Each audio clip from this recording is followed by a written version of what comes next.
As Iraqi defense forces entered the city of Mosul, the British Foreign Secretary, Boris Johnson, said Western intelligence believes the leader of the Islamic State fled this city. It was reported Abu Bakr al-Baghdadi released an audio tape instructing fighters in the city to fight to the death. Tonight, with Iraqi forces now inside Mosul, ISIS leader Abu Bakr al-Baghdadi is purportedly speaking out in a rare audio recording. Baghdadi, the ISIS leader, is imploring his followers to keep fighting. Baghdadi's escape was not confirmed by independent sources and never will be, and for good reason. Baghdadi isn't the person the government and the media say he is. He's a fictional character, the main player in a psychological operation. Back in 2007, the New York Times reported Baghdadi isn't who the media says he is. It quotes Brigadier General Kevin Bergner as saying Baghdadi never existed and was actually a fictional character whose audio-taped declarations were provided by an elderly actor named Abu Abdullah al-Naimi. According to the Pentagon, the ruse was concocted by Abu Ayyub al-Masri, the leader of al-Qaeda in Iraq, after its founder, Abu Musab al-Zakari, was supposedly killed in 2006.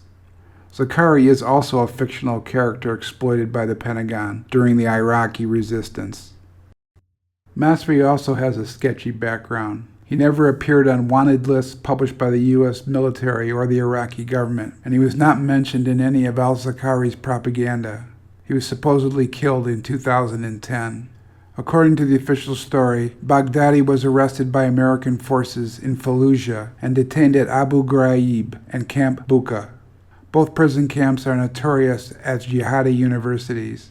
In November 2014, the Sofan Group, a private intelligence firm, published a list of 9 Islamic State leaders it said had been detained at Camp Bucca. The list included Baghdadi and Haji Bakr, who later became head of the Islamic State's military council. We know for a fact the CIA and private contractors tortured detainees in U.S. military prisons in Iraq. We don't know if they used torture to brainwash detainees. In November 2005, the Bush administration had interrogation tapes of alleged al-Qaeda operatives held by the CIA destroyed. Well, we were using techniques like isolation, sleep deprivation, inducing hypothermia, using military working dogs. We used strobe lights and loud music for sensory overload. These things are all violations of Geneva Conventions for enemy prisoners of war. But when they had the congressional hearings after the scandal of Abu Ghraib, Donald Rumsfeld said that we were following Geneva Conventions in Iraq, which clearly wasn't true. Abu Zabadiah's torture was overseen by James Elmer Mitchell, a consulting psychologist under contract to the CIA. He reportedly adapted brainwashing techniques originally developed by the Chinese in the Korean War. Following the Korean War, the CIA took an interest in the science of brainwashing. Director Alan Dulles worked with Dr. Harold Wolff, a world-famous neurologist, and his colleague at Cornell University Medical College in New York City, Lawrence Hinkle. The secret CIA program examined Soviet, Chinese, and North Korean interrogation techniques used to break down prisoners and politically indoctrinate them. CIA researchers looked into other techniques, including those used during the Spanish Inquisition. The CIA eventually rejected the Soviet and Chinese approach as ineffective. In the early 1950s, the CIA's Office of Scientific Intelligence started Project Bluebird and Project Artichoke, which later became Project MK-Ultra. A memo from 1952 spelled out the objective. It was the ability to control an individual to the point where he would do things against his will, and even against fundamental laws of nature, such as murder and self-preservation. The CIA used hypnosis, LSD, and morphine in experiments designed to reprogram the minds of victims. It also used electroshock and radiation. Researchers believe Nazis brought into America by Operation Paperclip after the war participated in MK-Ultra experiments. Some scientists with potentially useful expertise are covertly brought to the United States by the CIA under Operation paperclip. The infamous Nazi doctor Joseph Mengele studied mind control at Auschwitz. The Nazis specialized in trauma-based mind control. Dr. Ewan Cameron, the former president of the American Psychiatric Association, participated in the CIA's mind control projects. His techniques laid the scientific foundation for the CIA's two-stage psychological torture method, later used in Iraq and the CIA's secret rendition dungeons. Cameron used electroshock, drug injections, and lobotomies in his experiments. MKUltra had a number of sub-projects, including Operation Mindbender, which became Operation Spellbinder in 1966. Its goal was to create a sleeper killer, a real-life Manchurian candidate. Captured Viet Cong expendables were used as guinea pigs. In the early 1960s, the Pentagon launched its secret Project Monarch. Although never officially admitted by the government, Monarch reportedly used torture as a form of trauma-based mind control. A number of individuals have come forward claiming they were victims of Monarch and MKUltra. In 2004, Brigadier General Janis Karpinski told the media military intelligence and the CIA were responsible for torture at Abu Ghraib. Is it possible the CIA used mind control techniques to turn Arab detainees into terrorists? It certainly would fit the pattern. The United States Army's 1994 publication, Special Forces Foreign Internal Defense Tactics, Techniques, and Procedures for Special Forces, recommends employing terrorists and using false flag operations to destabilize leftist regimes in Latin America.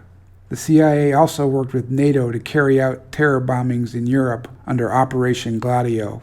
In the early 1960s, the Pentagon planned terror attacks inside the United States as part of a plan to invade Cuba.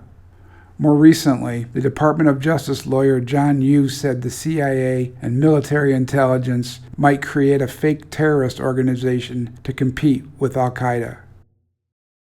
Following the invasion of Iraq, there were numerous reports of false flag events staged by agent provocateurs.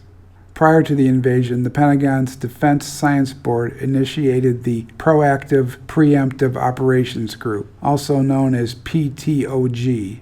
It married CIA and military covert action, information warfare, intelligence, and cover and deception. The purpose of PTOG was to simulate reactions by terrorists. In other words, the plan was to commit terror to incite terror in order to react to terror, a classic example of problem-reaction solution.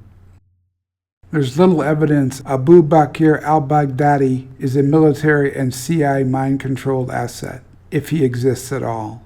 However, considering the track record of the CIA and the Pentagon and the extensive research conducted on mind control, it's certainly not out of the realm of possibility.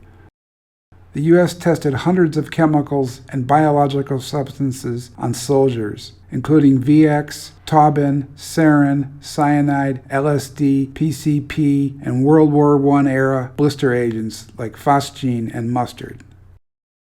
There's plenty of evidence the U.S. sponsors terrorism and has spent billions of dollars to create terror groups, including al-Qaeda, the Islamic State, and others.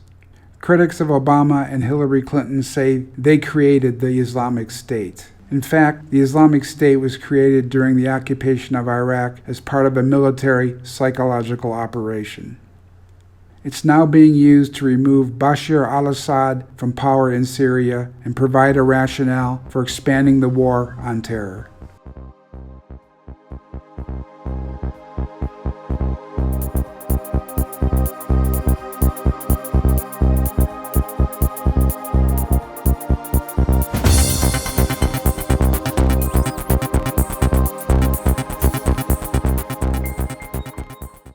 If you find the Geopolitical Report informative, please consider making a contribution to Newsbud. We are 100% people-funded and don't take money from corporate advertisers, establishment foundations, or NGOs. With your support and encouragement, we'll continue to bring you news and information ignored and blacklisted by the corporate media. Thank you for your support.